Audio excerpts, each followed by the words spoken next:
Hello, everybody, and welcome back to our channel. We're the Movie Couple. I'm Wendy. I'm Dustin. And happy Saturday. It's Saturday, right? Yes, today Happy is Saturday. Saturday. Today is the day that we get to talk all spoilers for Moon Knight. I wish we put together some sort of a thing. Yeah, we could have had like the different Moon Knight costumes going on. Should have worn all white. Now, would you be Steven? Or would you be kind of like more of a Mark? I'm going to be Mr. the Scarlet Knight? Scarab, okay? Because that costume is sickening. But you guys, we have such a treat for you guys because we thought who better to join us to talk about Moon Knight other than Warren Thompson from Cosmic Wonder. So you guys give him a warm welcome. I can't speak today. I'm sorry, guys. To Warren from Cosmic Wonder. Hello. Happy Saturday to you. How is your weekend? Yeah, it's going really well. I'm excited to talk Moon Knight because I actually really love the show. So, Same. Yeah, thanks for having me on. Of course. Thank you for having the time.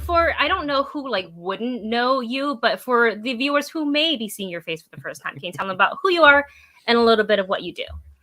Yeah, I run the Cosmic Wonder. We were just talking about this. I am the Cosmic Wonder, I guess, right now.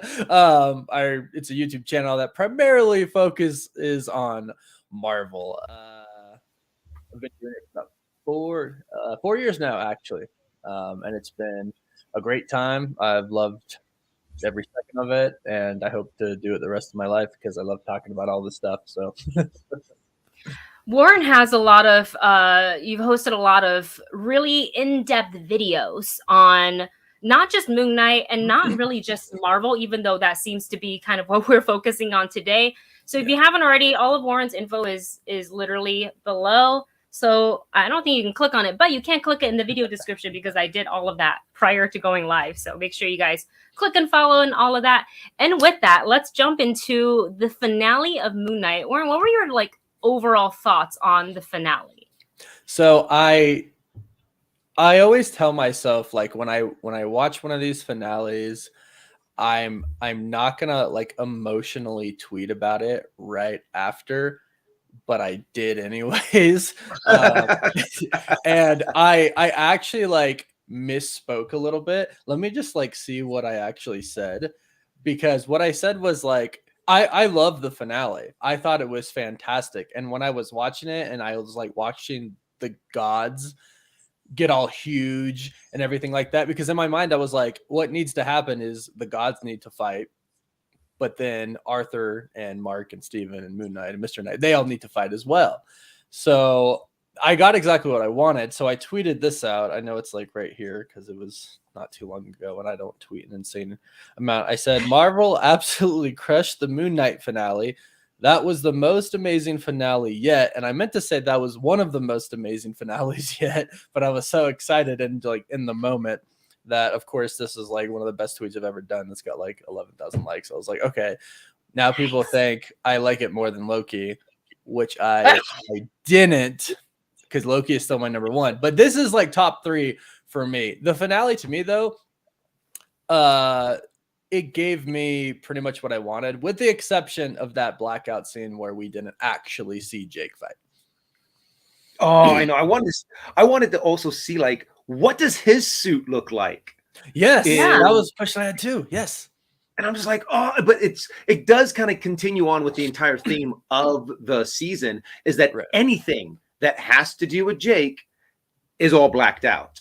And I think that that's kind of what they really wanted to kind of push forward, is the fact that now you look back and think, oh, when Steven was blacking out, that must have been Mark. But now you're like, no, everything, all of that was probably Jake. And I'm like, oh, that changes the view on, now you have to go back and rewatch those moments thinking, okay, it's Jake.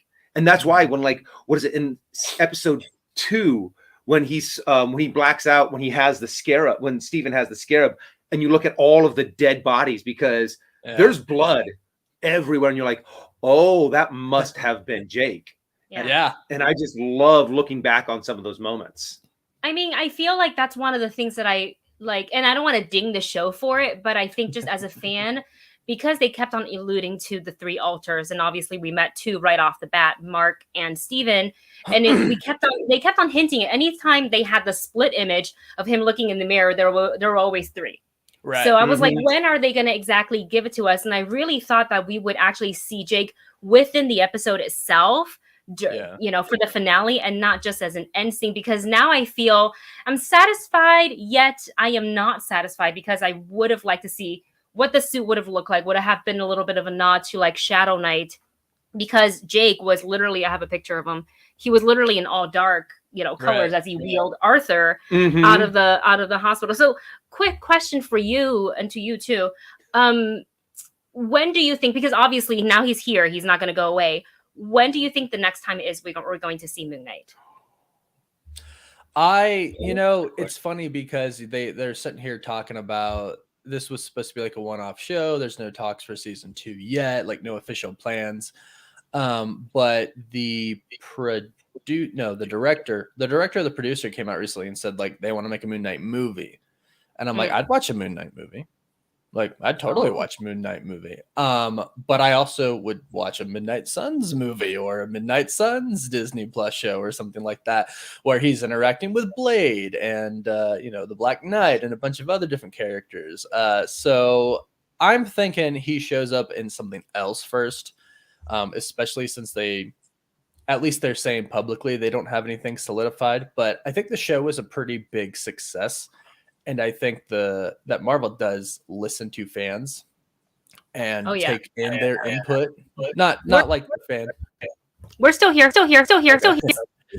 that the fans like dictate what they do, but they do take things into consideration, which is actually something I really love about Marvel Studios.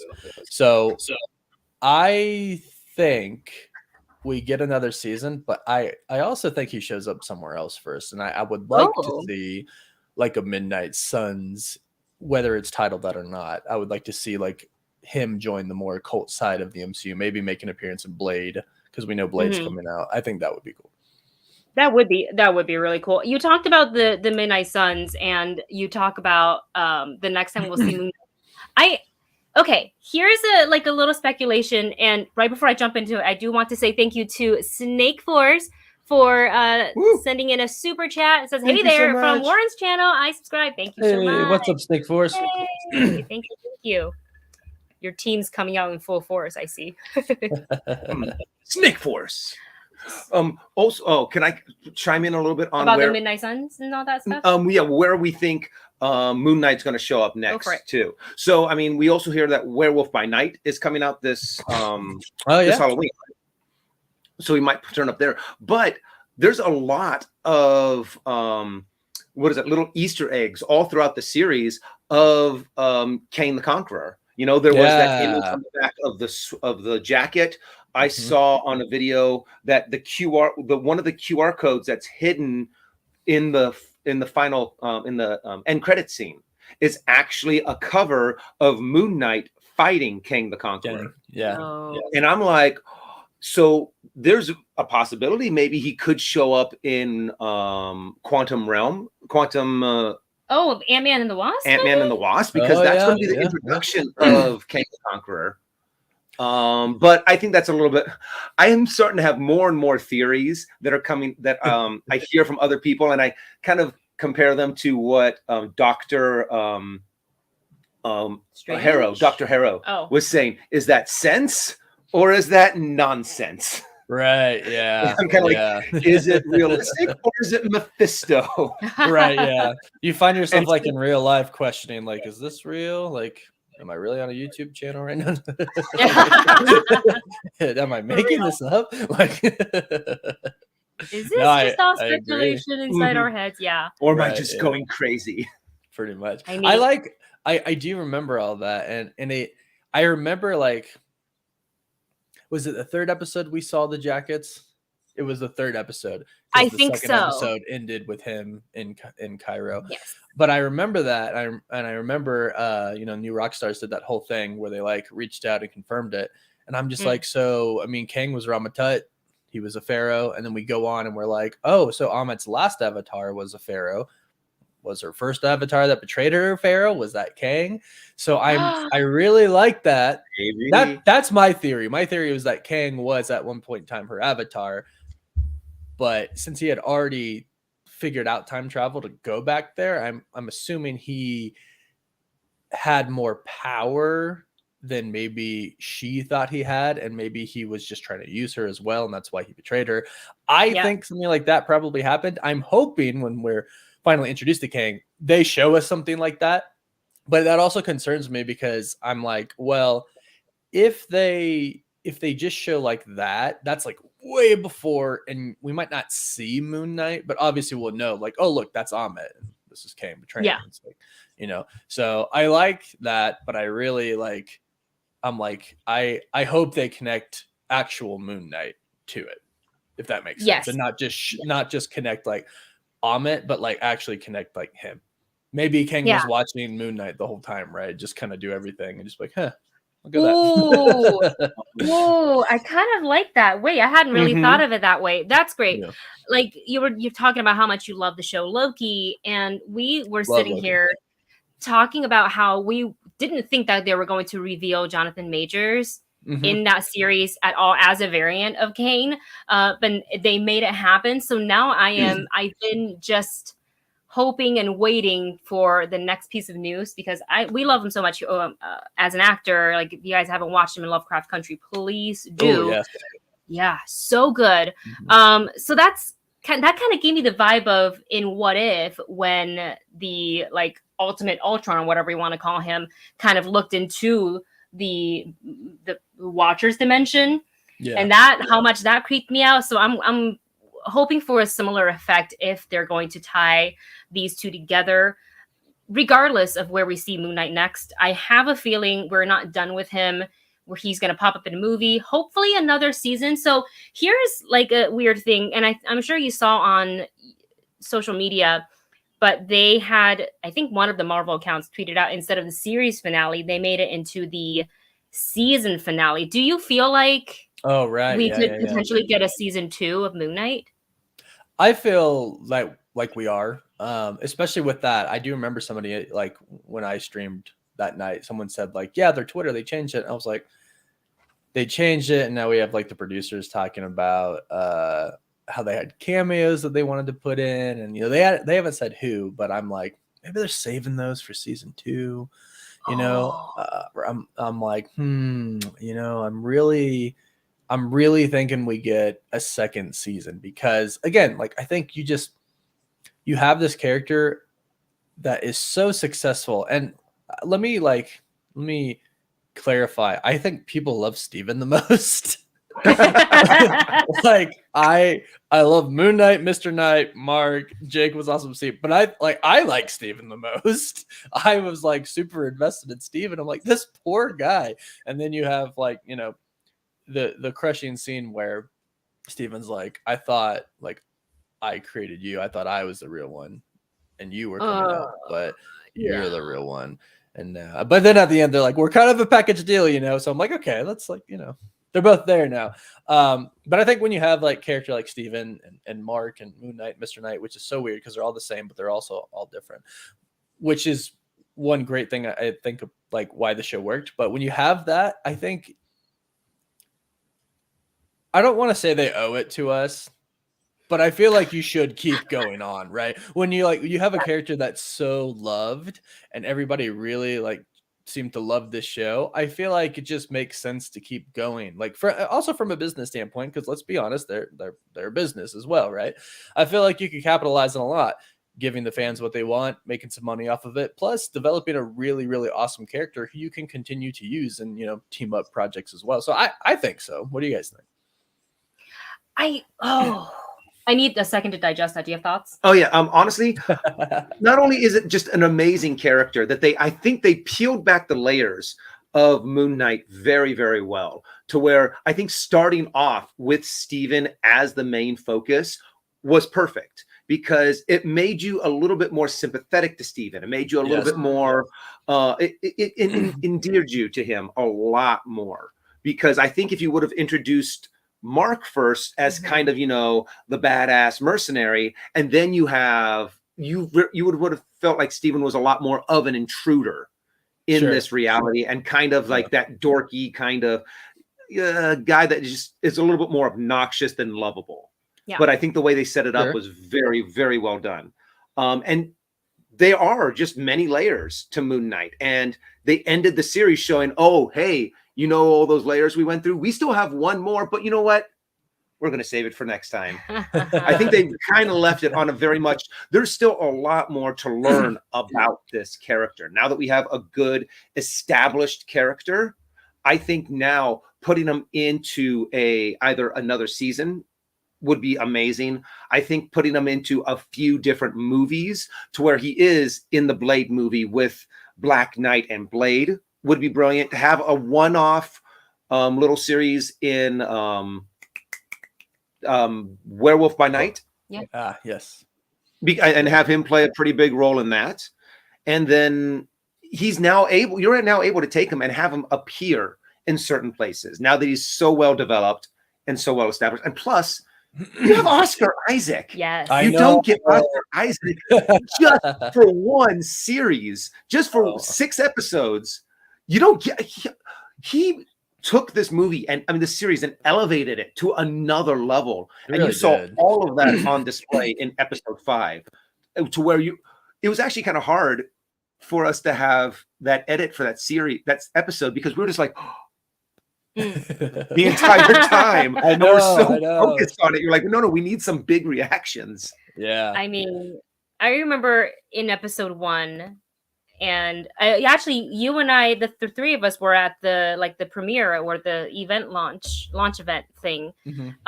And I remember they're having us meet Steven, top of the show, and I kind of sat back in my chair in that exact moment. I went, wait. Isn't it supposed to be Mark Spector? Are they completely changing the origin of it? Or are they having, and it was like, because we got to see the first 2 episodes, it was mostly Steven. It made 90% Steven, maybe 10% Mark, right? And not really. No, I think it was 0 Mark. It was all Steven. So I thought that's really interesting. And I didn't really fully embrace that idea until we got to episode 3 of it, where I realized, oh, I see why they introduced Steven first. You can easily fall in love with that character because he has all the feels and he has all the soft spots and the vulnerabilities that Mark, not saying he doesn't have it, but he tends to tuck that away a little bit more because he's got a tougher exterior. So I really enjoyed kind of the trajectory that they took us on for Moon Knight. And with that, I want to dive into the finale because there are some banana things that happen. For example, let's just get into it. Yes, Scarlet Scarab. I was so excited. Did you predict that? Because you've been pretty good about, like, I watched you guys also, like, you guys earmuffs if you haven't seen the Eternals, because after the Eternals I came home, and there's a reason why I'm going this route, and I was thinking about that finale, the mid-credit scene, and I went, what? I was like, I gotta watch some explainer video. So I went home and I typed in what I needed to type in. And your video was actually the first one to pop up. And I was like, well, okay. So I clicked on it. And then I was like, wow, it's so accurate. And then I looked at the date when you talked about when this person was going to potentially appear as this. Yeah. And that was like a few years back. And I went, is Warren Illuminati? Because he called it. So that was investigative journalism, I'll call it. As our buddy Marshall likes to say. Yeah, it's really funny because that video like took off and some people were like, I saw like a couple comments that were like, this isn't really an explanation. And everyone's like, look at the date, dude. It was like a year before. It's like, oh, snap. Like, oh, okay. Real quick shout out to my buddy Deputy 1024. I saw his comment go up on screen. He's one of my best friends. So where is it? Let me see. Let me look for it. I just saw it on the screen like 5 minutes ago. But I did. That's a Shrek quote. Ogres have layers. Moon Knight has layers. Exactly. We both have layers. I did call it in episode 4. Yes. In episode 4, when they said that her father, or 5, no, 3, whenever they redid her passport, whenever she was faking the pass, I noticed her last name. I think it was episode 4. I think it was 4. Yeah. I think because it was episode 4 5 was all the asylum. I think so. It was episode 4 that talked. Yeah, that had her name, huh? And it was actually it matched up. I'm gonna do a quick. It was 3. It was 3 because they didn't actually. Yeah, because they didn't actually go into like the tomb site till 4 because 4 ends. That's right. That's right. With the asylum, right? So, but when I saw the name, I was like, "Oh, Foley." I was like, "That's so familiar." I didn't remember right off the top of my head. I was like, but I know that's familiar. And the second I saw it, I was like, okay, yeah. So like her father was Red Scarab. There's a Scarab in this movie. I'm like, she's gonna go on to be the Scarlet Scarab. I was like, I bet you. I did not think it was gonna happen the way it happened. I didn't think she was gonna be the temporary avatar because she said it's temporary for Towerette. But I did think, I was like, okay, so I was thinking like, does the Scarab have powers? Because that's how she gets the powers in the Ruby Scarab in the comics. And I'm like, some way or another, she's becoming the Scarlet Scarab. So I was right in that sense. I just wasn't like very particular in how she was going to become it, because I was like, clearly they're like, they're changing everything. Like Marlene is the love interest, and her father is not Alfoli. And I was like, they're changing things a little bit. And I was like, so I can't really tell which way they're gonna go, but I'm like, but one way or another, she's becoming the Scarlet Scarab.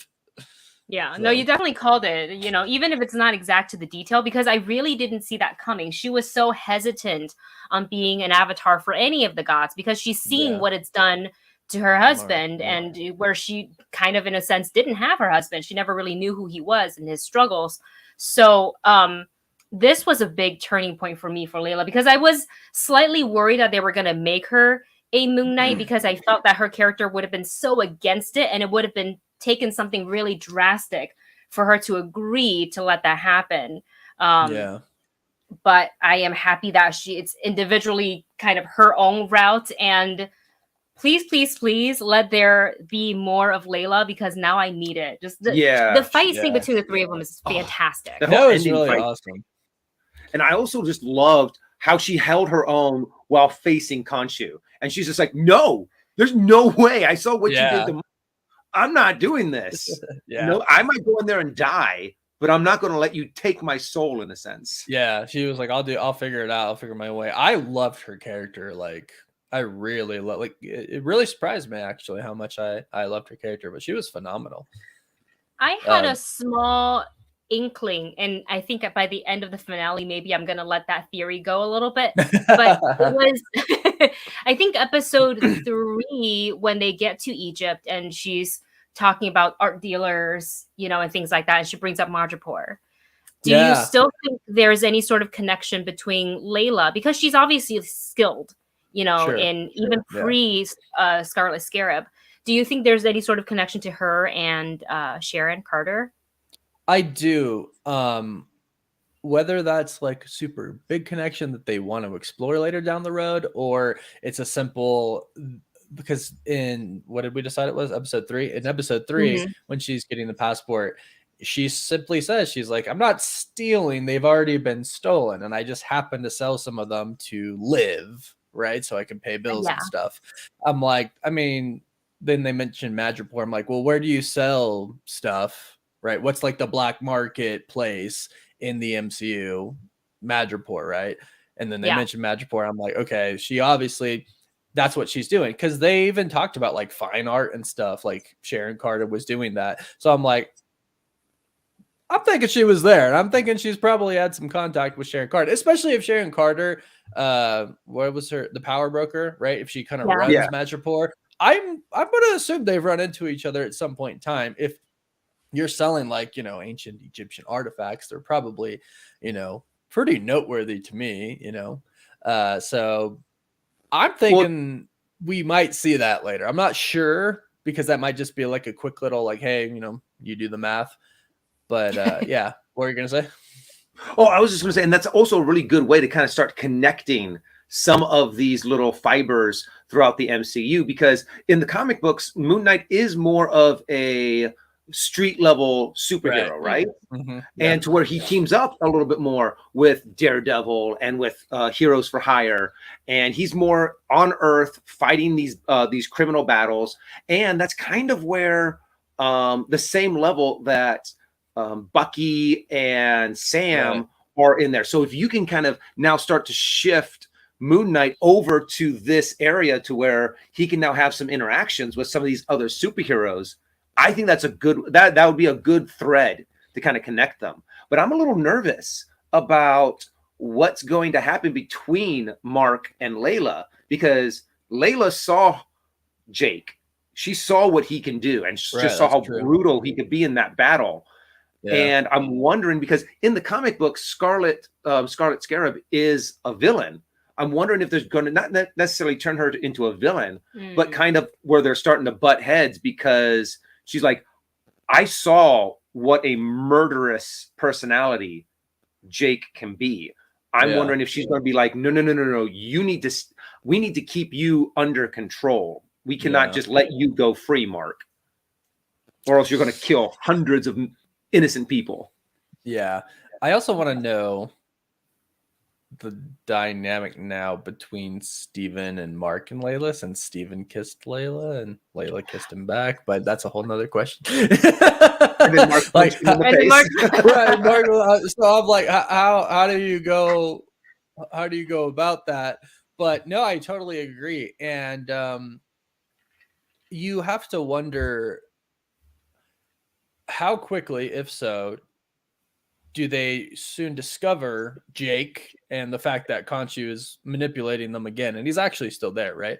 So it's like how, and especially if they go back to being married, it's like Jake just can't get up and leave. Like, your wife's gonna notice, right? I mean, like, if your guys are sleeping in the same bed and all of a sudden it's like, bye, like, well, why are you still sleepwalking? Who is Steven? Are you doing that? Mark, are you doing that?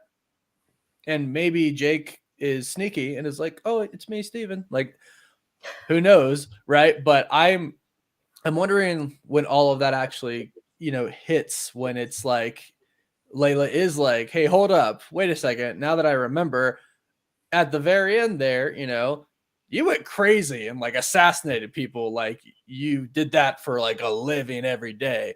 And I think she says, like, that wasn't you, was it? So she knows, right?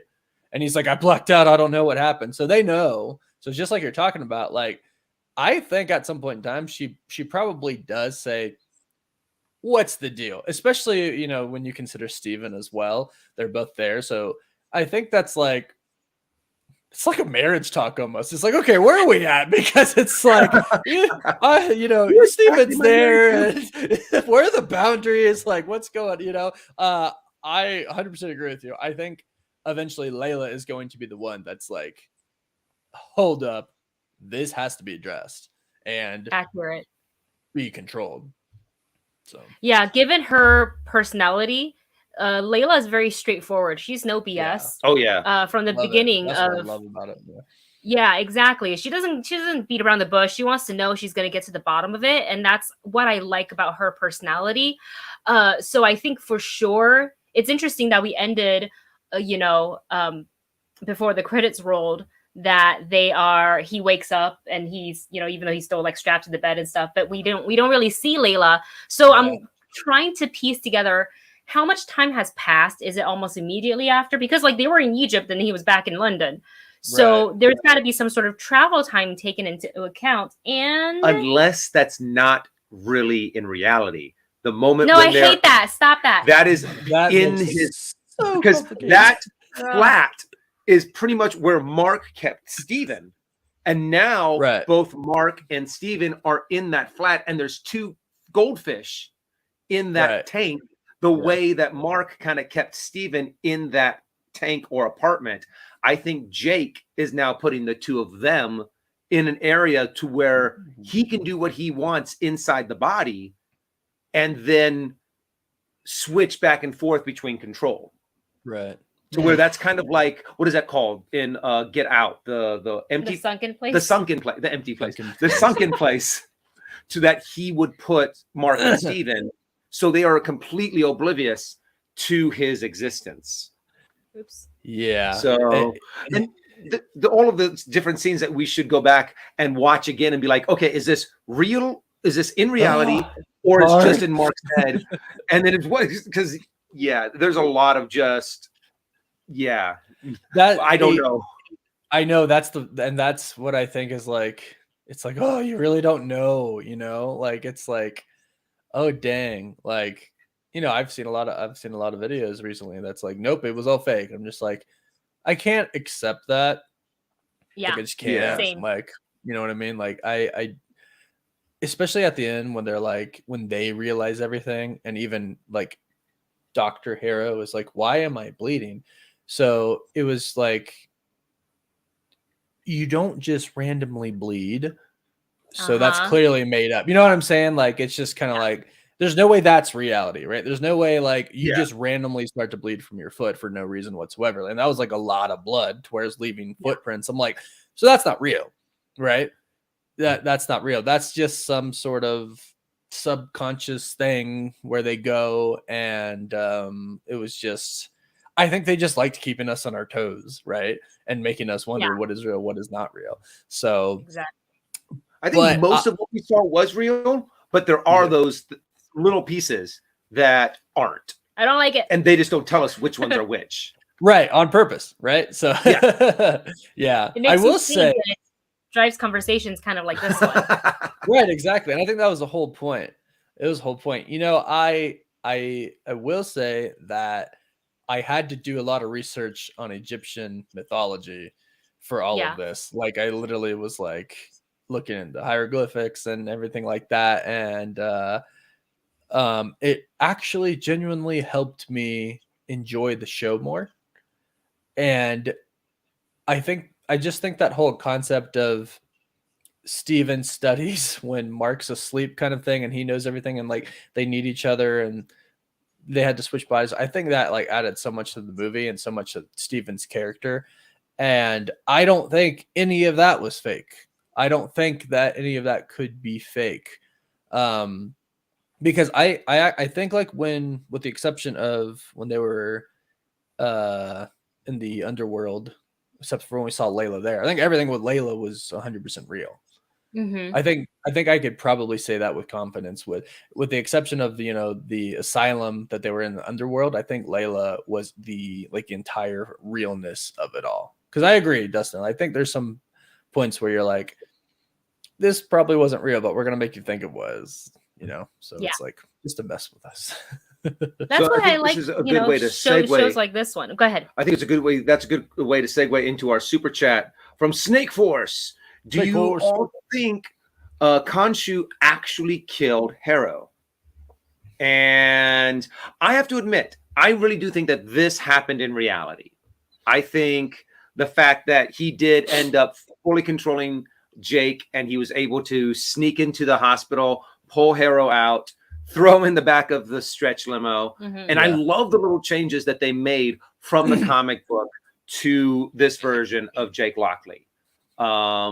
So I really do think that this happened in reality. Also, there was, when they panned over Arthur Harrow, you still saw the scale tattoo on his arm. So I think that kind of gave it a very strong, hey, no, this is really happening. This is in reality. I agree. I think that was in reality. And I actually kind of liked how they put him in an asylum, because it's kind of like, I want to say it was almost like payback. I don't know who put him there, right? I don't know if it was like Layla and Mark and them decided to put him there. I would imagine it is, because they were there with the body. Khonshu can't physically do anything, and he released them, right? So I'm imagining they took him and they put him there. And I really just find it funny that that's what they decided to do with him, put him in an asylum, because that's kind of where they were trapped in their minds, right? So I thought that was funny, but I think it was real. The only issue I have is like, okay, so they trapped Amit in his body. I think Harrow is dead for sure, but like, okay, when you trap a god in a Ushabti and you break the Ushabti, the gods are released. So did they kill Harrow and Amit's released? That's my question. Like, did they killed Harrow, I'm pretty sure. I believe Jake shot him and killed him, but did that release Amit or kill Amit? Or is Amit just sitting in the dead body? Well, I Which, think, according to Doctor Strange, would be against the rules. Yeah. To possess a How dare you? How dare? That's actually really, yeah, because I think they did mention that if you bind a god to a mortal body, they become mortal, and then therefore They you said could something like kill it. that. Okay. But that does bring up a good question of, yeah, once the mortal body's dead, is there a possibility that Amit could work her way through the underworld? And it's going to take her a few years. It might take her a while to actually get back, but she is a god. And can you actually kill a god? Kill a god, yeah. That's actually This something is where I'm really Thor the excited. God Butcher enters the chat. Right. Oh, exactly. That's Yeah. what I was gonna say. I'm actually really excited to see like all these different gods coming to the MCU, like Zeus, and I'm assuming we're gonna see a bunch more because you know Gore the God Butcher. So I'm maybe if we do get like the Kang origin and stuff like we were talking about, maybe you know Gore existed back then as well and stuff like that. So I'm excited to see where that all kind of takes us. But they did Osiris's avatar did say, you know, about binding him to the body makes him weaker. Yes. I'll have to look at that again because I really wonder, like, did they release Amit or did they kill Amit? Yeah, that is, or just like severely weaken her. Right. You know, that actually might be a really interesting thing to see in Thor. Maybe Gore, the God Butcher, starts off with some of these incredibly weakened Egyptian gods after this huge battle. And that's kind of where he gets his name because he wiped out all these Egyptian gods. Then we see him get a little bit stronger, and then he starts wiping out some of the Greek gods because we saw Zeus in the trailer, or at least what we think is Zeus in the trailer for Thor: Love and Thunder. Yeah. So no, that's totally Russell Crowe. Totally. I think that would be I think that'd be a cool little connection. yeah. But yeah, that also swings a little bit towards Mephisto, I think. Is it real or is it Mephisto? Yeah. That should be on a shirt. Is it real or is it Mephisto? Is it real? Is it Mephisto? That's a good. That's on a t-shirt. I mean, you know, I think before seeing, and we're not going to dive too much into Doctor Strange talk here, just in case, because it's only Saturday, so I don't know if everybody's had a chance to see. Yeah, super fresh. But before seeing Doctor Strange 2, I would have been like, okay, the shows exist as a supplement to the MCU movies. But after Doctor Strange, it's kind of like, no, you know, sometimes they do connect. Case in point, if you haven't seen WandaVision and you haven't seen Doctor Strange 2, do yourself a favor and just quickly watch WandaVision. Yeah, you won't be sorry. It's a great show. It's one of my faves. And then get into Doctor Strange, because I can't tell you how many people. So, because you've seen it twice, right? You saw it at the premiere, and then you saw it like a just weekend showing. We saw it the second time, and I swear people were whispering like, "She has kids." Oh my like, God. yeah, you missed the whole. I mean, if you're not a comic book fan and you didn't see WandaVision, then you missed it. Yeah. I mean, 100% watch the shows. Like, and Kevin Feige said, like, you're gonna have to watch some of these shows to really know what's happening, not just in the movies, but in the MCU in its entirety, right? Because like Secret Invasion, that's gonna be a Disney Plus show, but you know that's gonna be big, right? You know that's gonna like severely affect things in the MCU. So I'm thinking there's no way you can get away with not watching something like Secret Invasion, right? Yeah. Honestly, absolutely. you could, I'm so excited for that. But like, honestly, you could probably get away. I don't know what the future holds for MCU, but you could probably get away with not watching Moon Knight, right? I think so. Yeah, right. Because I think Thor: Love and Thunder will probably explore, you know, the gods a little bit more. So I don't think you're gonna need to know what happened in Moon Knight to like watch Thor: Love and Thunder. But stuff like Secret Invasion coming up, that's gonna be big. You're gonna have to watch it. And I feel maybe you don't necessarily have to watch WandaVision, but you're missing out on a greater experience if you don't watch WandaVision before Doctor Strange 2. Absolutely. Yeah, you miss out on so much very important information.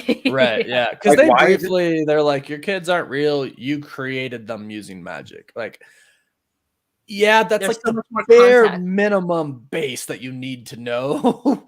But there's so much more to that, right? That, you know, she did the whole town, created everyone, vision, everything. And then, you know, she had to sacrifice them. It's like, you know, that's a big emotional component to the film, is that she had to sacrifice them. But now she's like, screw it, I'm just gonna go get him. Like, I'm the most powerful being ever, and since you got the Darkhold, and you know you don't know anything about the Darkhold really either if you don't watch WandaVision. Yeah, I'd say you're missing out on so much if you don't watch WandaVision. Yeah, absolutely. And I think that's why, you know, we really feel that eventually Moon Knight will connect to one of the upcoming MCU films. Like, I just don't feel that they would set this character up to be played by Oscar Isaac and all this really rich backstory and, you know, a character with DID and all this trauma and build them up to end it with this season. Like, even if we don't get a season 2, I would like to see some sort of a cameo by Moon Knight in Werewolves by Night. A lot of you guys have been saying, you know, Midnight Suns. And I think Oscar Isaac is a movie star. He's already a part of the Disney family. And he's tight with Disney. I mean, Star Wars, right? Yeah. I mean, he's super tight with Disney. So oh yeah. I mean, and honestly, when I saw him in Ex Machina. Ex Machina. Ex not Machina. I know you want to say Vox Machina, but it's Ex Machina. But it took me a while to go, who is this? And I had because I did not recognize him in that at all. And Wendy was like, "Hey, it's Poe Dameron." I'm like, "What?" It's Poe Dameron without the hair and dancing. And he's just something that he really did bring to this series is being, without saying a single line, when he switched personalities, you could tell who it was. Just the way he held himself.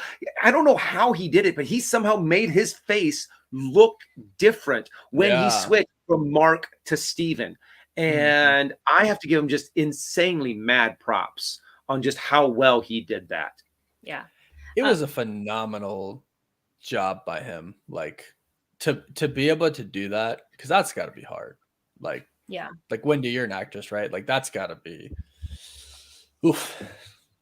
Watching him was like watching a master class in acting, and I think that's why everybody cried so much watching episode 5. The trauma portraying it, you can really easily go way too overboard that it doesn't feel genuine, or you can underplay it and it feels like your character is not feeling enough. So there's that very fine area that you have to hit. Oscar Isaac did it exactly. Like, he didn't, when he took the yarmulke off his head and he was, you know, kind of punching into the ground. He did it just enough for me to feel so horrible for him. And like, again, to the direction of the directors, the screenwriters, it was a whole bunch of teamwork.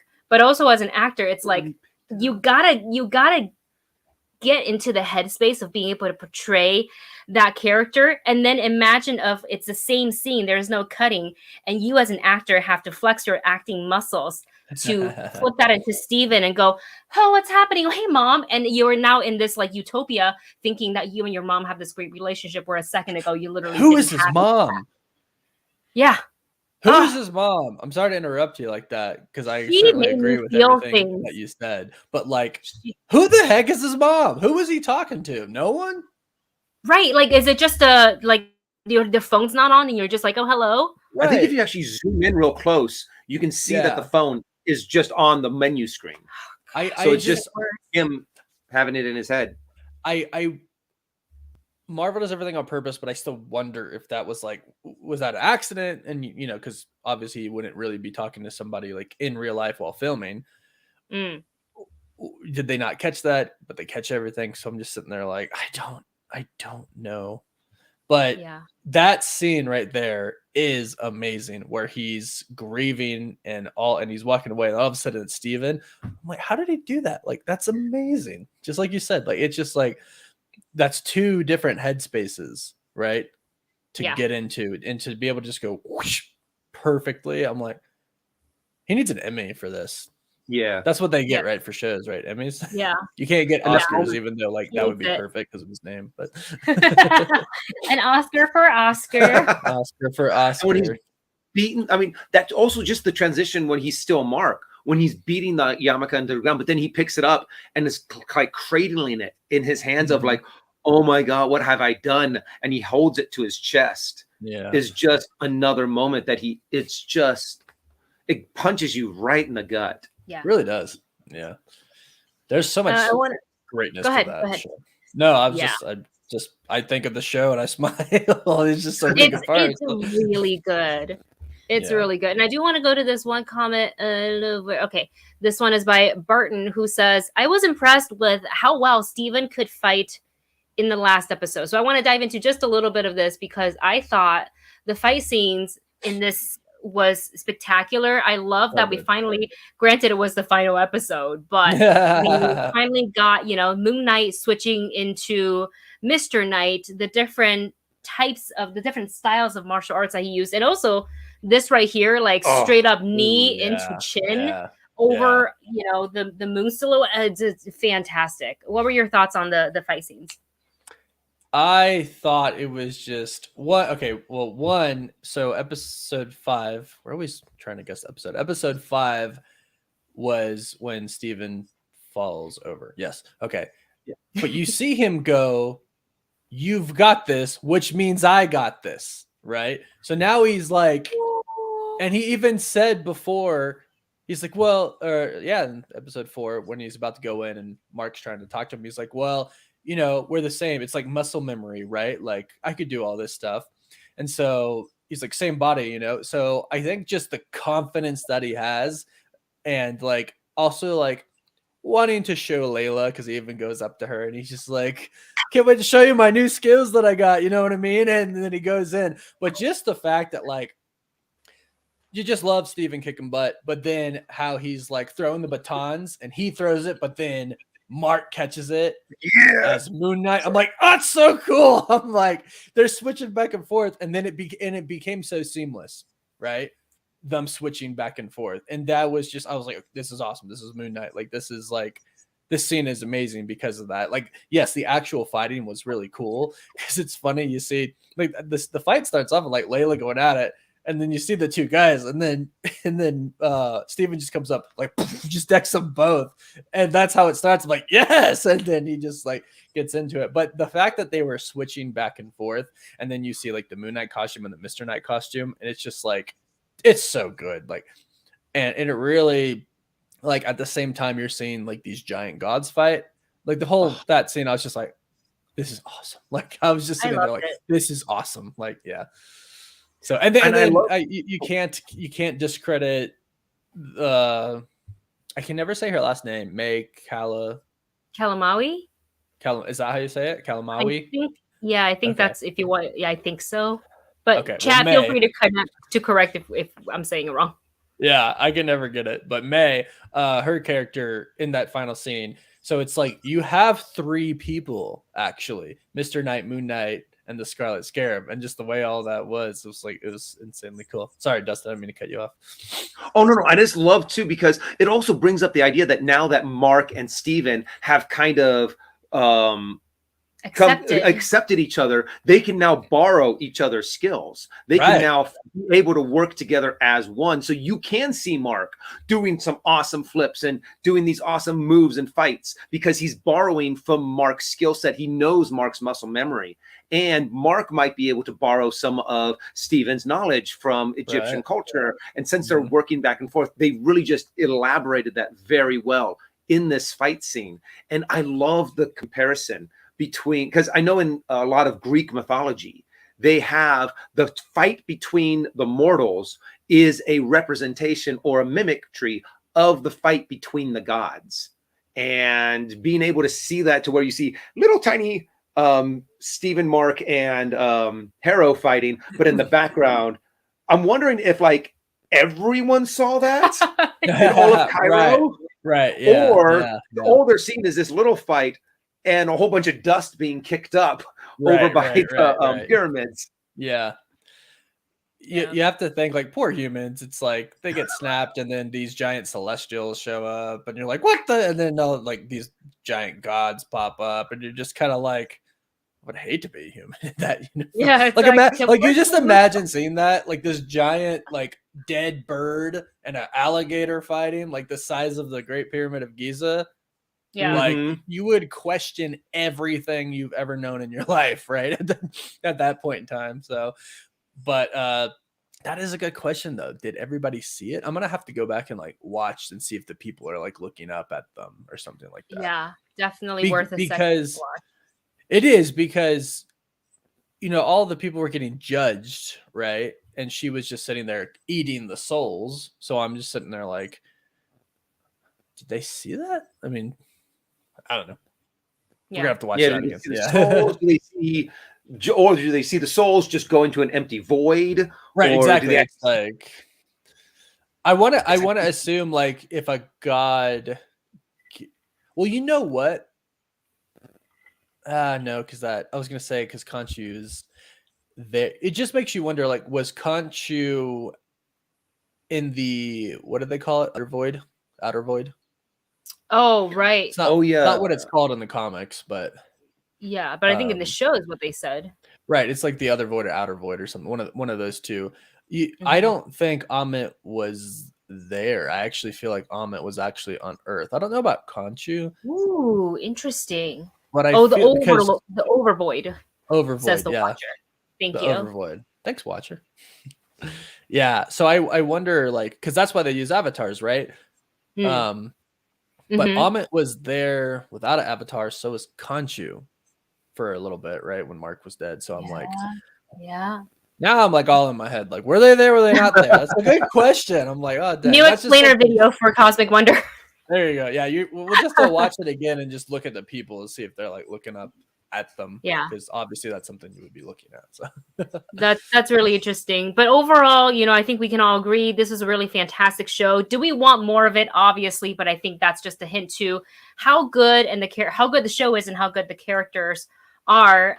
And before we let everybody go, I forgot that I wanted to do this at the beginning of the show, so we're just saving for the end. This photo dropped. We're doing a complete different. We're staying in the MCU, but we're going to switch to a whole different side of the MCU, and let's talk about this photo that was dropped exclusively by Empire Magazines today, showing not just Thor, but Jane Foster in her Thor getup, holding the Mjolnir. I flipped out when I saw this. You guys' thoughts? I love it. I think it looks so cool. Her arm. Natalie Portman's ripped. It's like, and I love that she's ripped while holding the hammer. Right. You just see this. You just see that flex, and I'm excited to see this. I love the change in colors of their costume. I love how Natalie Portman's Thor armor looks a little bit more reminiscent of also what's her name? Sif, the Lady Sif? Yeah. It has kind of those colors with the silver and kind of like the crimson brown color on it.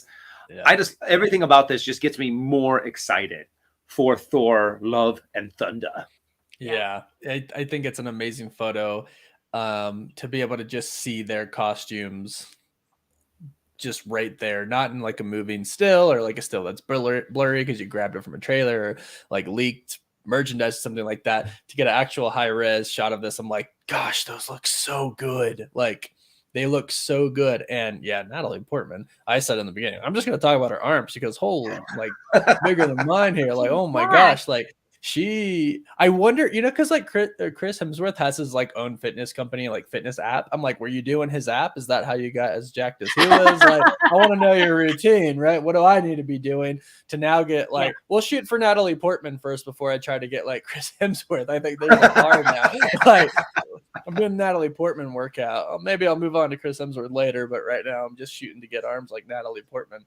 It's really cool. Like 3 of our arms combined together. Chris arms about as big as my head. Oh yeah, I watched the interview with Elizabeth Olsen and Benedict Cumberbatch, and it was like a game they played. They're like, it was like, who is the sexiest? No, it was Chris Hemsworth is the most attractive person in the MCU, and they both like highly agree, like the top agree, and they both did it at the same time. And Elizabeth Olsen did say, she's like, his arm is bigger than my head. I'm like,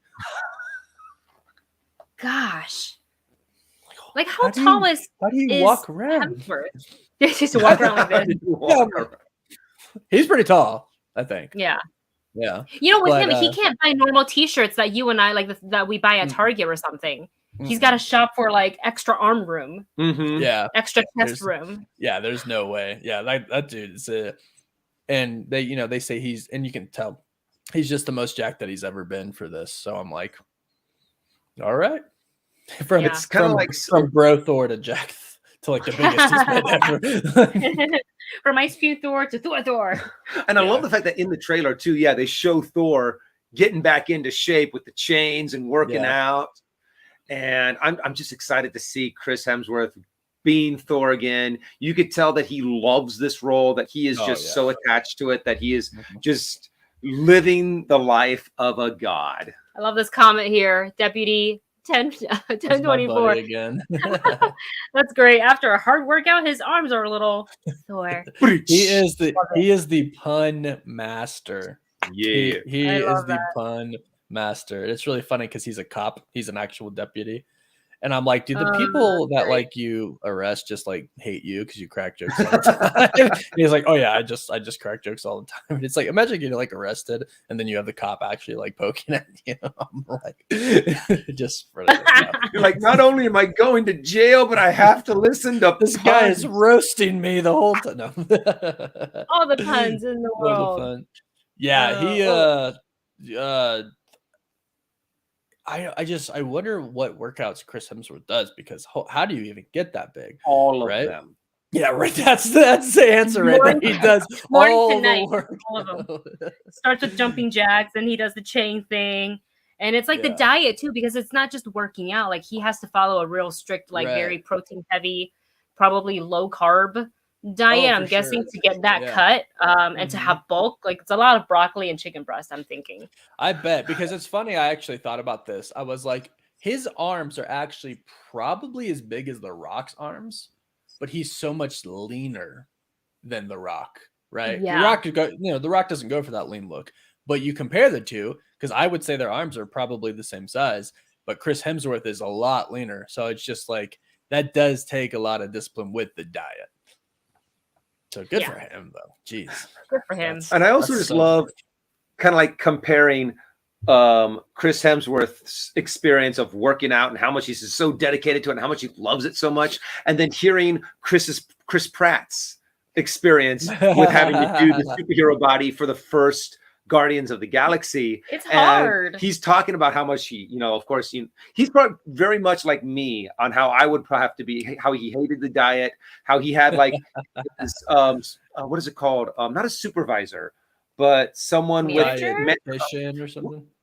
Yeah. And while he was going to interviews, and there was a moment to where he was sitting down, that he tells that he was sitting down at a table and his PR manager actually walks away and he knows that his PR manager is not looking at him. And there was a bowl of popcorn on the table and Chris Pratt just goes like, just starts, and then he like drink, and then he like waits, and then his supervisor turns back and he's like he never did it. Just did it. Like, and I'm sitting here like, oh my God, that would be me. I would be like, you're not looking at me. It doesn't count. It doesn't count. Right? It doesn't count. I'm not held accountable for it. Do you guys ever watch Parks and Rec? Yeah. I've seen an episode or two, but I actually haven't seen like. Oh, it's a great show. You should watch it. But he's like the goofball in the show, and he's always like really chubby, right? So then there's like a change in seasons, and like, the last episode of the previous season, he's like still chubby and fat. And then he comes back and he's like super in shape. And all they do to talk about it is they go, Adam Scott is like, so all you did was stop drinking beer for 3 months and you lost all that weight? And he's like, yeah, it's crazy. He's like, how much beer were you drinking? He's like, right? Probably too much beer. Like, he's like, but it's funny. That's the only time they ever talk about his weight change. It's just like, so all you did was stop drinking beer? He's like, yeah. He's like, probably was drinking too much. Like, it's so funny. Because it's like, I wonder how long that took him as well. But again, I'll start with the Natalie Portman workout, work my way to her, and then I'll go maybe the Chris Pratt one, and then I'll go to the Chris Hemsworth one. Maybe I'll probably be content if I look like Natalie Portman, though, because she's looking really fantastic, and I'm like, I really love Natalie Portman because Padme, right? When I was younger, but I really like Natalie Portman. I love Chris Hemsworth. Thor is my favorite Marvel character, and I'm so excited for her to be the mighty Thor. Like, I'm so stoked, and this photo just makes it even more exciting. One more time to bless our eyeballs. Look at her. Did you Just waiting for see that strap on her arm to go pop when she Right? flexes. It does look like her little, I don't even know what you call it. It's not like a skirt. I guess it kind of, it does look like she like maybe got that from Lady Sif, huh? she took some Yeah. like fashion hints? She's like, what can I do to like spiffy this costume up a little bit? Yeah. And Sif is like, oh, you just add this little outfit here, and there you have it. No, she looks great. We're all super excited for the next film, in the in the entry of the MCU, Thor: Love and Thunder. And I know Taika Waititi said something about I think it's simultaneously out with the photo was that seeing Jane again in that state is going to give him some type of feel. I don't remember. I'm paraphrasing because essentially Thor hadn't seen her in so long, and then he sees her again, but now she is holding the Mjolnir and she's in this getup. So I can't wait to see what this movie. I literally have zero predictions. I want to know how is she just Thor all of a sudden? What happened? Curious, but we'll see that in the movie, right? Multiverse, maybe. So a lot of people are saying that, and I think it would take away if she was like a variant. I want her to be the same Jane Foster that we knew. But who knows? You never know. I mean, the multiverse seems to be a pretty prominent thing now. So wasn't it in Ultron to where it was? I think it was Tony Stark and Thor that were going back and forth, kind of like bragging about their girlfriends. Yeah. And Thor's, Jane's off doing, working at this place. Maybe after the destruction of Mjolnir, somehow Jane Foster found bits of it and was able to become Thor, become worthy. Oh, that's a really great idea. Because you have to imagine if anybody could probably put that back together on Earth, she could definitely do it, especially if she's got a lot of funding to do it. And then maybe she puts it back together and is probably just like, let me see if I can grab this thing here. And she can, and she turns into it. We might have just figured that out. I guess we'll find out in June. Yeah, you need to. I need to write this theory down because I forget which ones I actually get right. We just need to save this clip, and when the movie comes out and it's right, just be like, just gonna throw this back out here for you guys. Exactly. I think we'll definitely be back to talk about it. Yeah, I think that might be it, though. I think we might have just figured that out. Yep, that is it. Stamp it. Seal of approval. Because I'm trying to think. Mjolnir was just, but it was destroyed by Hela. It was destroyed by Hela, but where were they when it was destroyed? Were they on Earth? Were they on the plane? They were on Asgard. I thought they were on the plane between. I thought they were somewhere on Earth, someplace that's closely connected to where their afterlife, the Valhalla is, because Odin drifts away to Valhalla. So, and that's what made me so excited in Moon Knight when they were talking like, oh, you'd be surprised how many afterlives there are, like the ancestral plane. And then my mind immediately went to Valhalla. Yeah. So where exactly was Mjolnir destroyed is going to decide on whether or not Jane was able to find pieces of it, bring them back together somehow. And maybe we'll get our answers in July. Right. I always thought it was on Earth because I actually thought because Odin says Asgard could be here. And I thought that's like where they actually make Asgard at the end in Norway, right? That's kind of what I actually thought. That's just me trying to link things together, right? Man. So I thought like that's because to me, like it kind of looked like the cliffs of Dover or something like that, right? Which is probably where they actually shot it. But yeah, now I'm thinking like, oh yeah, because there are afterlives and there are planes and other things like that. And Hela did get released there. But it makes me wonder, like, did she just get released wherever Odin was, right? Like, did she just... So, but yeah, you guys might be right about that. Maybe it's not on Earth. Dang. This is true. A lot of people in the chat are saying it's where New Asgard is. That's right. That's what I thought. That's what I thought. Because Odin's like, Asgard could be here, right? Like Asgard isn't a place, it's a people. It could be here. So that's what I always thought it was there.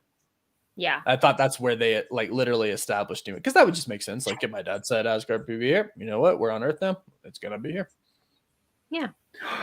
Quick theory, just because someone threw it in the chat. Barton mentioned Throg. Do you think since Throg.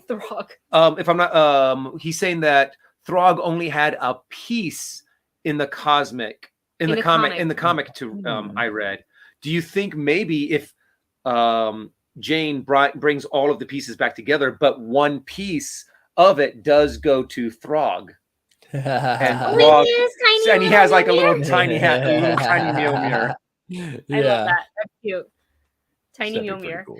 Tiny Mjolnir. Well, Warren, thank you so much for taking the time to hang out with us today to talk. Not just Moon Knight. We got into a little bit of Doctor Strange. We got into a little bit of Loki. We got into a little bit of Thor: Love and Thunder and WandaVision as well. Everybody, I think, here knows who you are, but let them know what is next from you.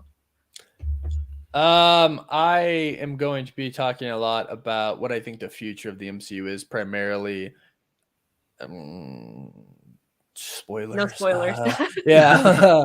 I want to talk about upcoming projects like the Fantastic Four and X-Men and Inhumans, and where I think Marvel Studios is going to be going with that. And of course your daily, news of whatever's happening with Marvel Studios and the projects coming around.